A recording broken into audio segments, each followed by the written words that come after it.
ओम शांति। मेरे मन में आज जो कुछ है वो ये है, सुधीर भाई, आए हम सभी इस जीवन की यात्रा को सुंदर बनाएं। है सभी को इच्छा?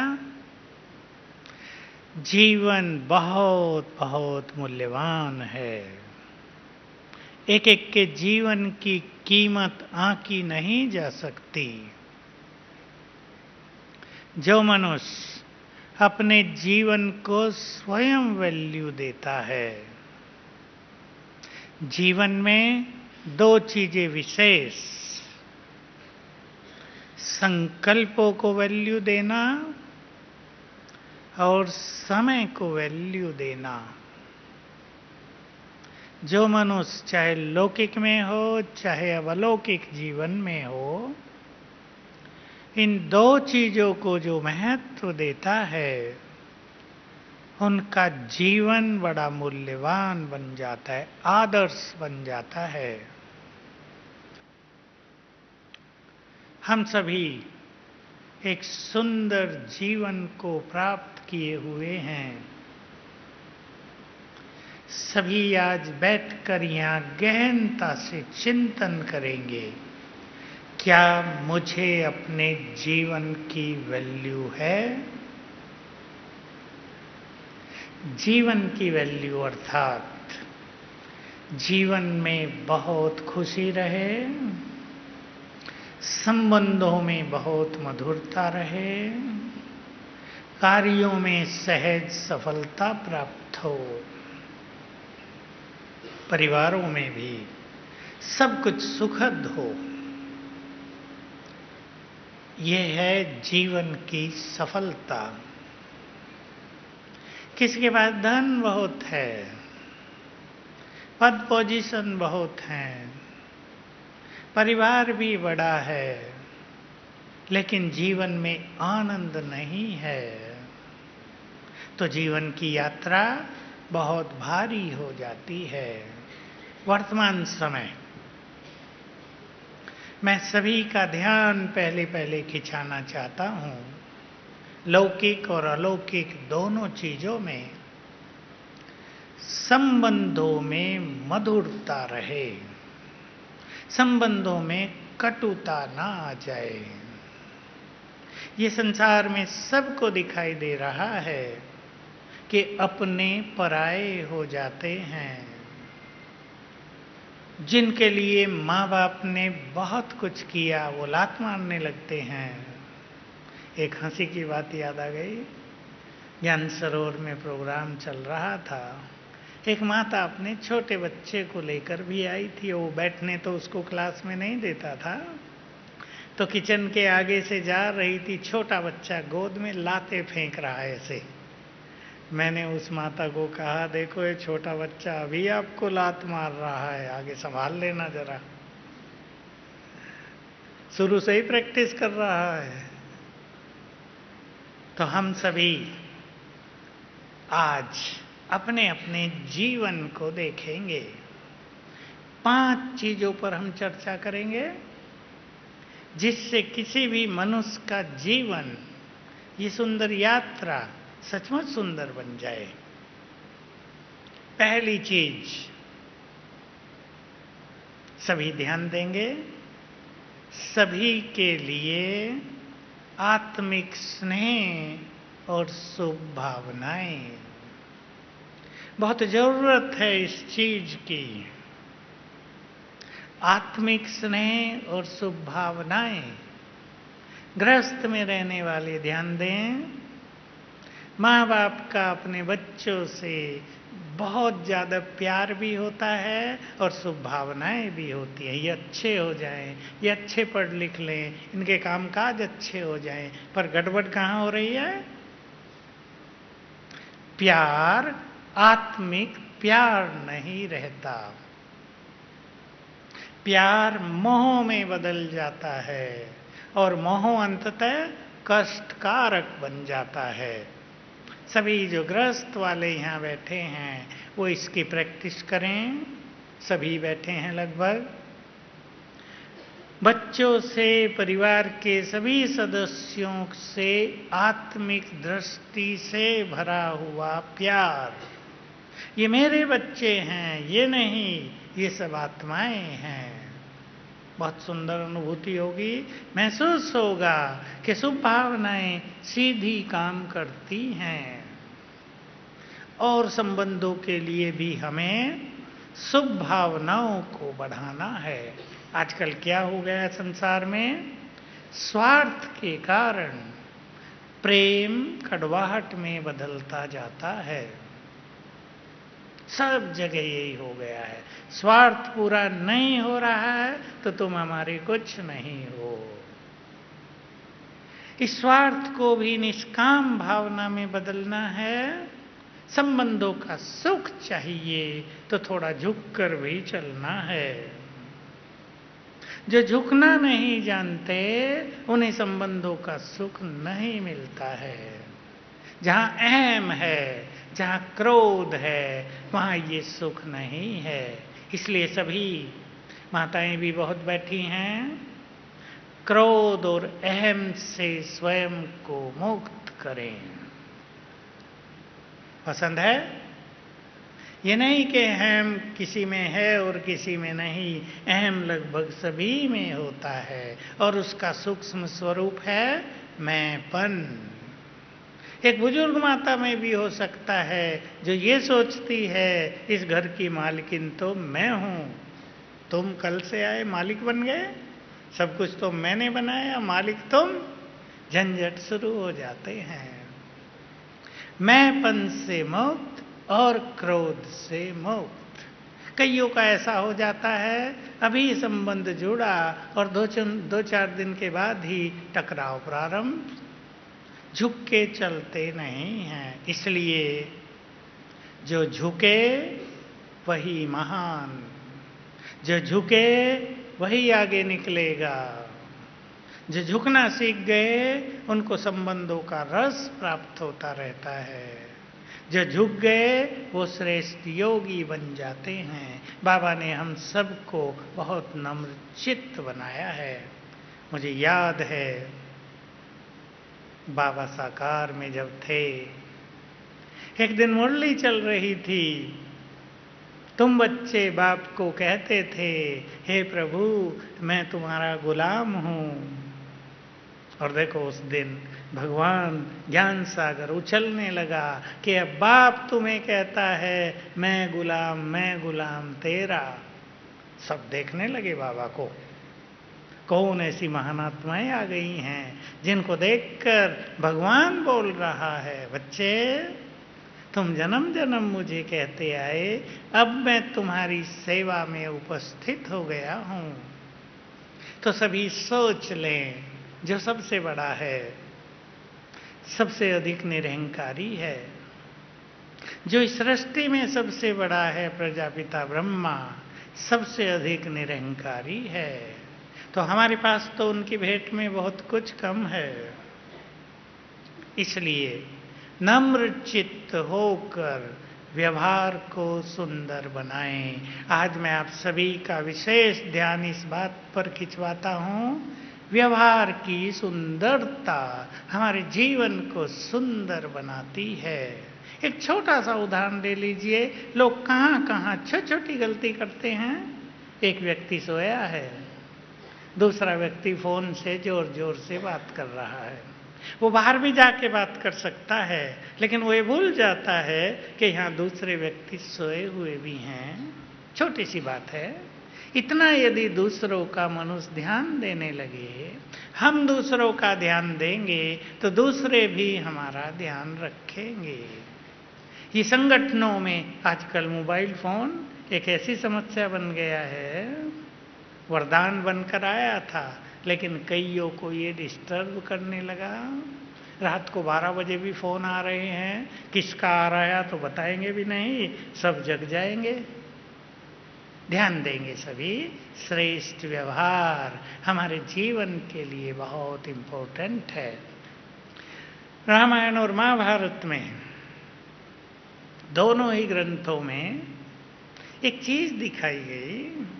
कहीं दिखाया हनुमान को थोड़ा अभिमान आ गया, हमने इतना अच्छा पुल बना दिया था लंका तक, इतने लोग चले टूटा ही नहीं।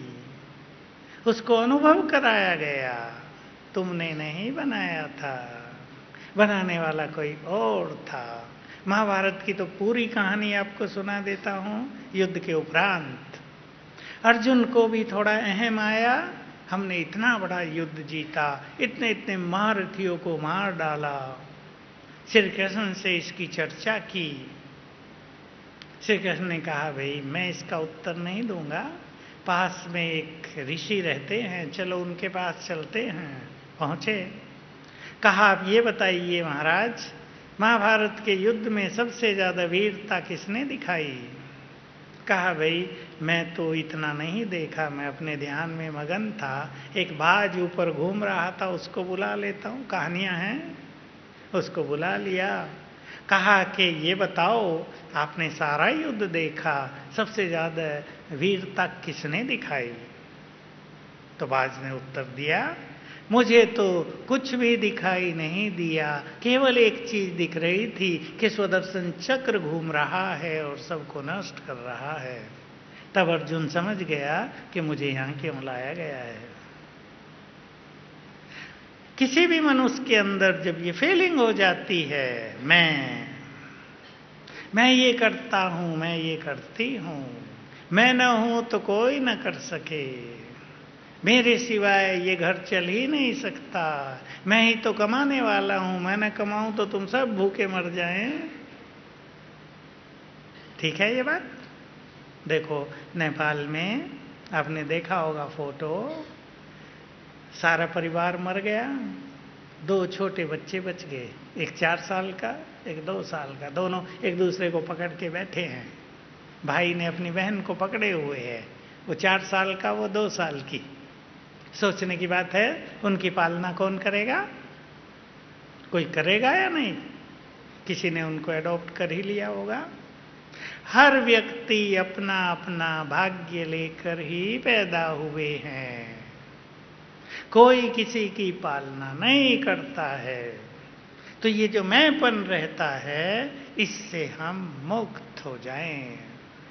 एक कहानी और सुनाने को मन कर रहा मेरा, बहुत अच्छी कहानी।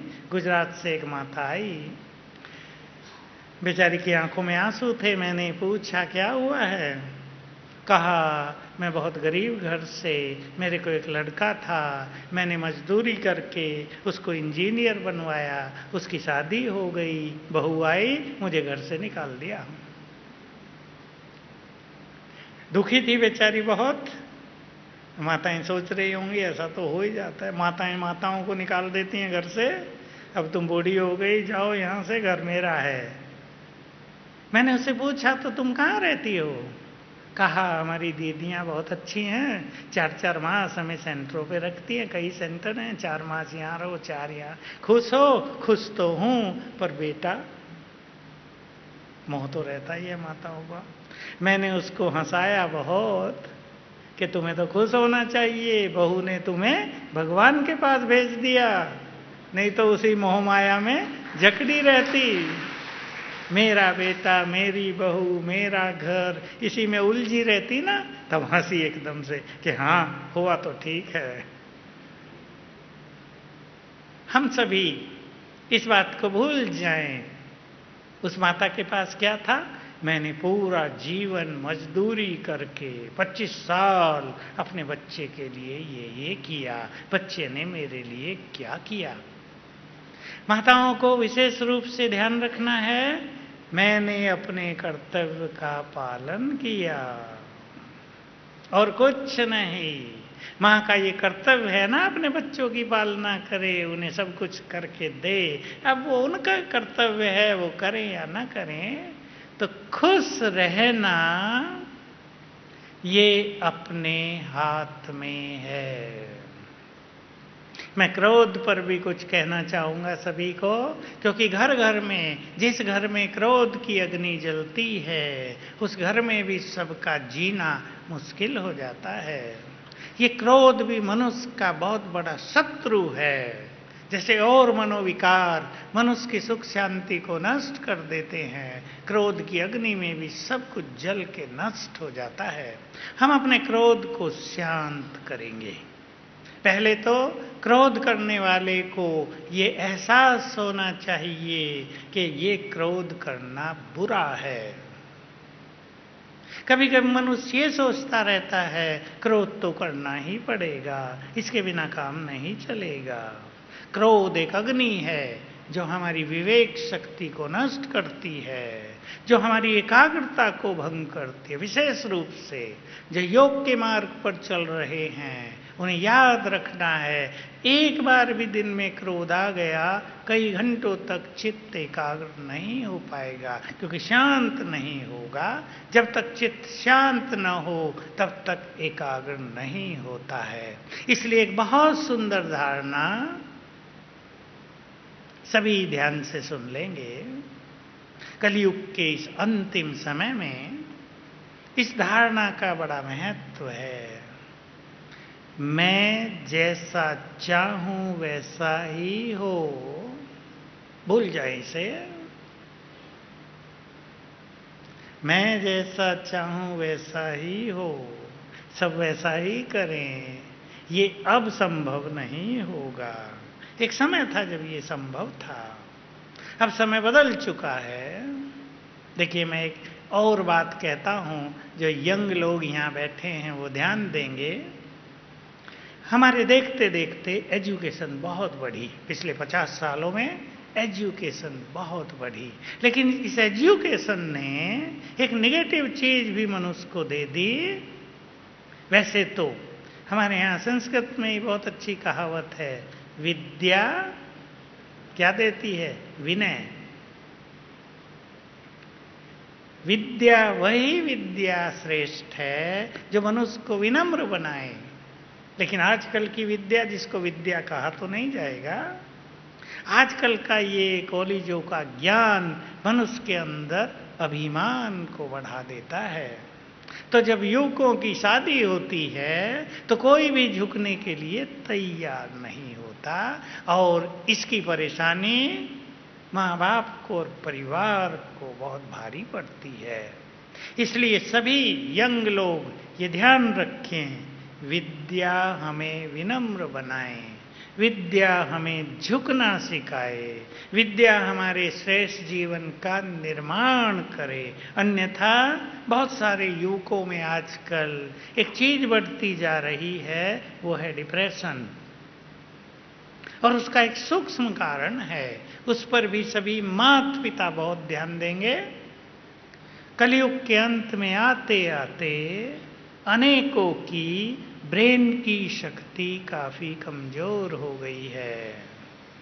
ब्रेन की शक्ति कमजोर और पढ़ाई का प्रेशर ज्यादा। स्कूल कॉलेज में पढ़ के आना है, होमवर्क भी करना है, सबको ट्यूशन करने भी जाना है, कोचिंग हो रही है। हमें याद है, हम जब पढ़ते थे ट्यूशन होते ही नहीं थे, सब कुछ स्कूलों में ही पढ़ा दिया जाता था। हम लोग तो कभी होमवर्क भी नहीं किया होगा जीवन में, क्योंकि घरों में लालटेन होती थी, उसकी रोशनी में कहाँ होमवर्क होगा। गाँव में उस टाइम लाइट ही नहीं होती थी। आज ब्रेन की शक्ति कम, क्योंकि भोजन से ब्रेन को शक्ति नहीं मिल रही है। आप सब जानते हैं, दूध भी पौष्टिक नहीं है आजकल। हमें तो याद है, एक गिलास दूध अगर बचपन में पी लेते थे, कच्चा ही पी लिया करते थे, निकलते निकलते ही लगता था कुछ पी लिया। आज 4 गिलास पी लो, लगेगा पानी पी लिया। पौष्टिक अन्न नहीं है, घी भी नुकसान करता है। तो ब्रेन की शक्ति कमजोर होती जा रही है, प्रेशर ज्यादा। इसलिए बड़ों को भी ध्यान रखना है, अपने ब्रेन पर प्रेशर न डालें और बच्चों के ब्रेन को शक्ति देने का कुछ साधन अपनाएं। ये माताओं का कर्तव्य है, बच्चों का ब्रेन अच्छा विकसित हो, वो एनर्जेटिक रहे, इस पर बहुत ध्यान देना है। अन्यथा क्या हो रहा है, लोड जो पड़ रहा है, प्रेशर जो पड़ रहा है बच्चों के ब्रेन पर, उससे उसका विकास रुक जाता है और जब वो बड़े होंगे इसका परिणाम उन्हें भुगतना पड़ेगा। तो क्रोध से बचेंगे। क्रोध ब्रेन की शक्ति को नष्ट कर देता है। और मैंने आपको याद दिलाया, ये एक्सपेक्टेशंस, ये कामना कि सब कुछ वही करें जो हम चाहते हैं, इसे भूल जाएं। बुजुर्ग कई भाई मुझे दिखाई दे रहे हैं, वो सोचते होंगे कि उनके बच्चे उनकी बात नहीं मानते और इससे कई लोग बड़े परेशान और दुखी रहने लगते हैं। और बच्चे सोचते हैं हम बहुत पढ़े लिखे, ये हमारे बूढ़े माँ बाप क्या जाने। एक छोटी सी अनुभव की बात सुना दूं, 3 दिन पहले की। एक माता आई मेरे पास, उसने कहा मेरे 2 बच्चे हैं पर दोनों ही मेरी बात नहीं सुनते। मैंने कहा दोनों का परिचय तो कराओ। कहा दोनों ने ही MBA किया है, एक फलानी जगह मैनेजर है, एक इस जगह स्पेशल मैनेजर है। मैंने कहा कितनी आयु हो गई? कि बस 32-35। मैंने कहा तो बड़े हो गए ना, वो समझदार हो गए, दोनों ने MBA कर लिया, वो काफी समझदार है ना, अब तुम उन्हें फ्री क्यों नहीं छोड़ दी? कि हैं तो बच्चे ही। मुझे भी हंसी आई। अरे मैंने कहा माता जी आप कितनी पढ़ी लिखी? हम तो भाई हाई स्कूल किया था। मैंने कहा थोड़ा विचार तो करो, अब तुम्हारे बच्चे बड़े हो गए, चलो तुमसे छोटे हैं पर 32-35 साल के बच्चे तो मैच्योर होते हैं ना। अब वो मेरी ही बात सुने, इस बात से टकराव है तीनों के बीच में।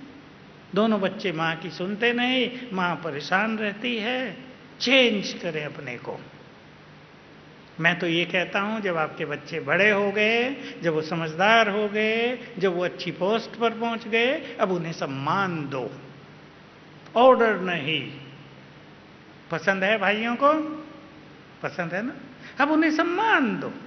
बाबा भी सिखाते थे, छोटे भी अगर बहुत होशियार हैं भाषण करने में और कुछ सेवा करने में, बड़ों का काम है उन्हें सम्मान देना। इससे परिवारों में प्रेम बढ़ता है, अपनापन बढ़ता है, एक दूसरे में सहयोग बढ़ता है। और ये कामनाएं ही हैं जो क्रोध को जन्म देती हैं। इसलिए अपने चित्त को शांत करने के लिए कामनाओं को दिनों दिन कम करते चलें। एक और धारणा पर मैं आपका ध्यान दिलाऊं। 2 चीजें कलयुग के अंत में बढ़ती जा रही हैं बहुतों के साथ और आप सभी इससे बचेंगे। कईयों की शिकायत है कि वो बहुत सोचते हैं और कई दूसरों की शिकायत है कि निगेटिव बहुत सोचते हैं। एक निगेटिव संकल्प आ गया, उसके पीछे 100, 200, 500 संकल्प चलते ही रहते हैं और ये किसी को नहीं आता कि इन संकल्पों को कंट्रोल कैसे करें। यही एक चीज है जो किसी कॉलेज में नहीं सिखाई जाती कि अगर मन की स्पीड बहुत बढ़ रही है तो उसको कंट्रोल कैसे किया जाए। ये केवल बाबा सिखाता है और बहुत सहज रूप से सिखाता है। इसलिए 2 चीजों की प्रैक्टिस पर सभी ध्यान देंगे। इससे संकल्प की स्पीड कंट्रोल में आ जाएगी। एक है अशरीरीपन का अभ्यास। जिसको अपने मन की स्पीड को कंट्रोल में रखना हो, वो दिन में कुछ दिन की साधना बना ले, 15 दिन की केवल, कि मुझे दिन में कई बार 20-25 बार इस गुड फीलिंग में आना है कि मैं आत्मा हूं, ये मेरा शरीर है। बिल्कुल हम दोनों अलग हैं, ये देह अलग, मैं आत्मा अलग। इस अशरीरीपन में सभी संकल्प समाकर शांत हो जाएंगे। करके देखेंगे, ये निराकारी स्थिति होती है जिसमें सभी संकल्प समा जाते हैं। और दूसरी प्रैक्टिस, मन को पॉजिटिव करने के लिए स्वमान के अभ्यास। हर एक को 7 दिन के लिए 7 सुंदर स्वमान की लिस्ट अपने पास रख लेनी चाहिए एक एक स्वमान हमारे विचारों को महान बनाता है। स्वमान की प्रैक्टिस से मनुष्य सहज ही पॉजिटिव हो जाता है। अन्यथा क्या है, घरों में कई लोग बैठे बैठे सब कुछ अच्छा होते हुए ज्यादा सोचने के कारण दुखी और परेशान होते रहते हैं। सब बचेंगे इससे। सभी चाहे समर्पित हैं, चाहे ज्ञान में चलने वाले हैं, इस पे ध्यान देंगे हमारे मन की स्पीड तेज न हो। क्योंकि समय ऐसा आ रहा है, आ गया है कि जब बाहर के वाइब्रेशंस के कारण बाहर का वाइब्रेशंस बहुत खराब होता जाता है। एक बार अगर मन में कोई बुरा विचार आ गया, वो बहुत चलेगा और दुखी कर देगा, अशांत कर देगा, रात को सोने नहीं देगा। इसलिए अभी से अपने संकल्पों पर बहुत ध्यान देना है। हम क्या सोच रहे हैं? जो कुछ हम सोच रहे हैं, क्या वो सोचने की जरूरत है? अपने से थोड़ी सी बात करते हुए अपने को ट्रेंड करेंगे कि हमारे मन की शक्तियां बिखरती न रहें, हम कुछ भी सारा दिन न सोचते रहें, तो इससे बहुत फायदा होगा। क्योंकि संकल्प जिसके एकाग्र हैं, सफलता उसके आगे पीछे घूमती है।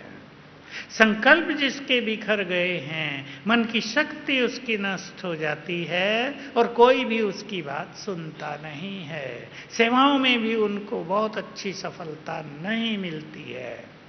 इसलिए इन दोनों बातों पर विशेष ध्यान सबको देना है। न बहुत सोचने की आदत, न नेगेटिव होने की आदत बनाएंगे।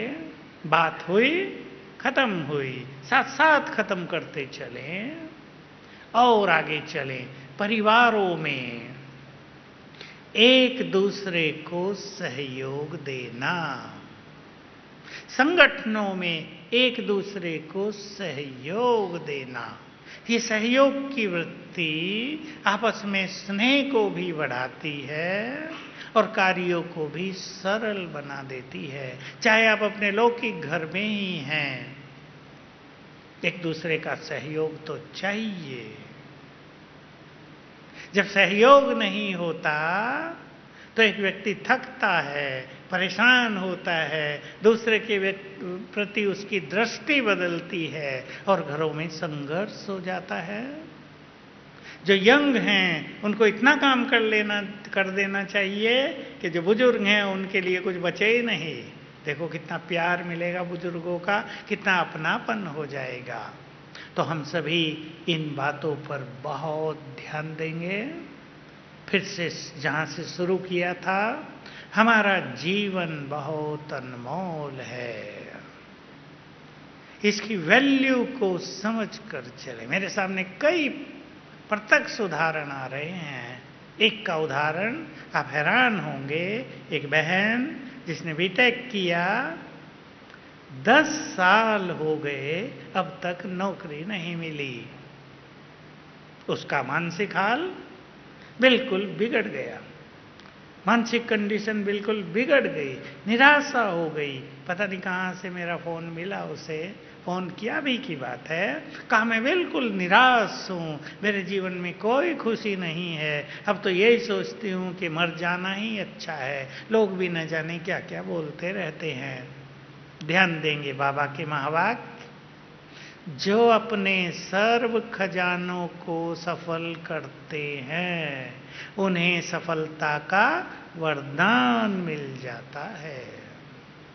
बहुत ज्यादा महत्व है सर्व खजानों को सफल करना और अपने जीवन में पुण्यों का खाता बढ़ाना।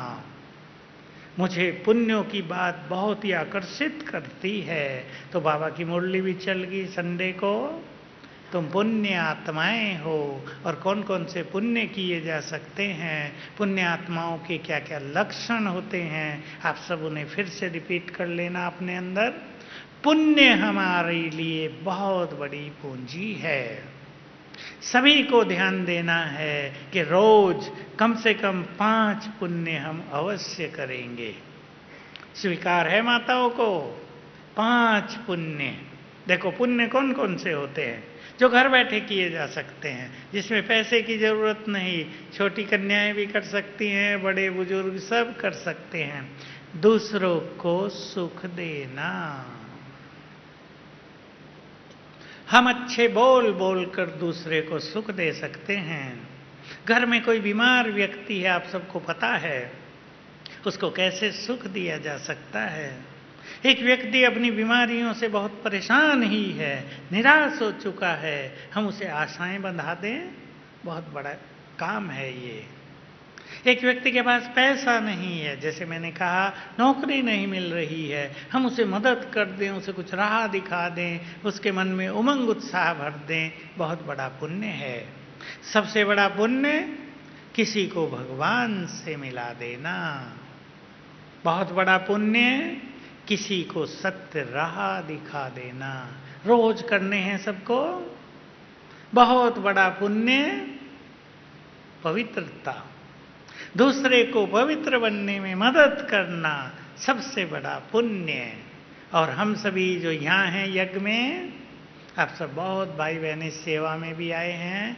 यज्ञ सेवा करना, यज्ञ को सफल करना, इसमें अपना संपूर्ण योगदान देना, ये बहुत बड़े पुण्य हैं। तो यहाँ रहने वाले तो पुण्य ही पुण्य करते हैं। थोड़ा सा जो पुण्य नहीं है उन पे भी दृष्टि डाल लें। किसी की स्थिति को डिस्टर्ब कर देना, किसी कटु वचन बोलकर किसी की खुशी छीन लेना, किसी को निराश कर देना, किसी के मन में नेगेटिव बातें भर देना, किसी को अपवित्रता के मार्ग पर ले जाना, ये सब अब दूसरे कर्म हो गए, नाम आप दे लेना इनको। इसलिए मैं भाई बहनों को, माताओं को एक बात बाबा की अवश्य कहना चाहूँगा। बात थोड़ी सी कड़वी है लेकिन बड़ी इम्पोर्टेंट है। आपकी कन्या अगर शादी करना नहीं चाहती, पवित्र जीवन जीना चाहती है, तो उसे सहयोग दो। इसमें कोई संदेह नहीं। हम भी आपकी समस्या को जानते हैं कि कन्या को घर में रखना कलयुग के इस गंदे वातावरण में थोड़ा भारी काम है, लेकिन आपके घर में वो देवी है, आपको मालूम होना चाहिए। उसको आप कन्या है, इसे अपने घर जाना चाहिए, हमारे घर में कौन इसे संभालेगा, हम तो बूढ़े हैं, कल हमारी मृत्यु हो गई, कौन इसकी देखभाल करेगा, ये संकल्प नहीं। पवित्रता मनुष्य के लिए सबसे बड़ी सुरक्षा है। पवित्र आत्मा को किसी की ओर प्यासी नजरों से देखने की जरूरत नहीं। जो पवित्र हैं भगवान उनका रक्षक है। जो पवित्र हैं उन्होंने भगवान की आज्ञा पालन की है, वो उनकी हर तरफ केयर करेगा। हम बूढ़े हो जाएंगे तो हमारा क्या होगा? बूढ़ों का क्या हो रहा है आजकल, सोच के तो देखो। ऐसे बहुत बूढ़े हैं जिनके परिवार के 10 लोग साथ रहते हैं और बुढ़िया को पानी भी नहीं देते हैं। ये नहीं हो रहा? हम नहीं सुनते रोज बूढ़ों की कहानियां कि बेचारे कितना कष्ट पाते हैं, बाहर रख देते हैं, एक कमरे में रख देते हैं, पूछते भी नहीं हैं। सबसे अच्छी केयर करने वाला बाबा है। हम इस फीलिंग को बढ़ाएं, वो मेरा है। अपने जीवन की बागडोर उसके हाथों में सौंप दें। जिनकी केयर भगवान करता हो, क्या उन्हें चिंता करनी चाहिए? बताओ, कन्याएं बैठी हैं बहुत, करनी चाहिए? मनुष्य तो किसी की केयर कर भी नहीं पाते। अभी नेपाल में भूकंप हुआ, किसने किसकी केयर की? वो अपने को ही नहीं बचा पाए, दूसरों को क्या बचाएंगे?